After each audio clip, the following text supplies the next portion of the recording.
మిత్రులకు శ్రేయోభిలాషులకు అందరికీ హృదయపూర్వక నమస్కారం. ఈరోజు ఎలక్షన్ విషయం గురించి తెలియజేయదలుచుకున్నా.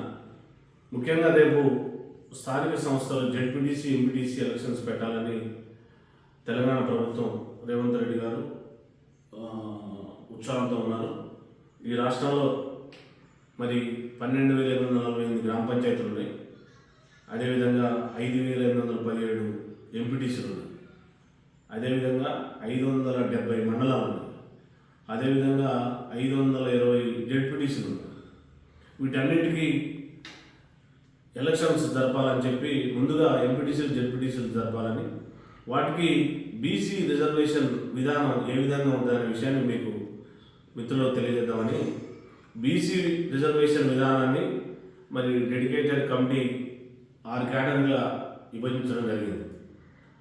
ఆ 6 కేటగిరీస్లో మొదటగా అసలు గతంలో సుప్రీంకోర్టు తీర్పు ఏముందంటే బీసీ ఎస్సీ ఎస్టీ జనాభా రిజర్వేషన్ విధానం 50% మించకుండా ఉండాలని చెప్పి ఉన్నది. మరి ఇప్పుడు ఆ విధానాన్ని ఖచ్చితంగా అమలు చేయాల్సిన అవసరం ఉంది. మరి ఈ మధ్య ఇంకో ప్రభుత్వానికి ధన్యవాదాలు అందరూ తెలియజేసేది ఏంటంటే బీసీ కులగణన చేపట్టిన ఘనత భారతదేశంలో ఒక్క రేవంత్ రెడ్డి గారి ప్రభుత్వానికి, ఆ కమిటీకి అమలు చేసే కమిటీ చైర్మన్గా ఉన్న తెలంగాణ రాష్ట్ర భారీ నీటిపారుదల పౌర సరఫరాల శాఖ మార్చులు ఎన్ ఉత్తమ్ కుమార్ రెడ్డి గారికి, వారి టీంకు దక్కింది. ఈ సందర్భంగా వారికి అందరి పక్షాన నమస్కారాలు తెలియజేస్తా ఉన్నాను. అదేవిధంగా మరి బీసీ రిజర్వేషన్ విధానం మొదటగా గ్రామ పంచాయతీలు ఒక గ్రామంలో ఒక విలేజ్లో ఆ విలేజ్ని తీసుకొని అక్కడ విలేజ్లో ఉన్న బీసీ జనాభాని బట్టి వార్డులు డిక్లేర్ చేస్తారు. అది వార్డులు డిక్లేర్ చేసే విధానం గ్రామ పరిధి మాత్రమే ఉంటుంది.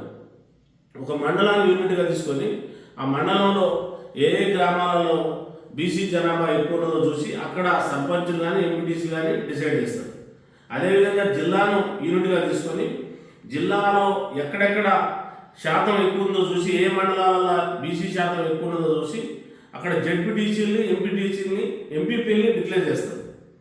అదేవిధంగా రాష్ట్రాన్ని యూనిట్గా తీసుకొని ఏ జిల్లా శాతం బీసీ శాతం ఎక్కువ ఉంటే ఆ జిల్లాకు బీసీ చైర్మన్గా డిక్లేర్ చేస్తారు.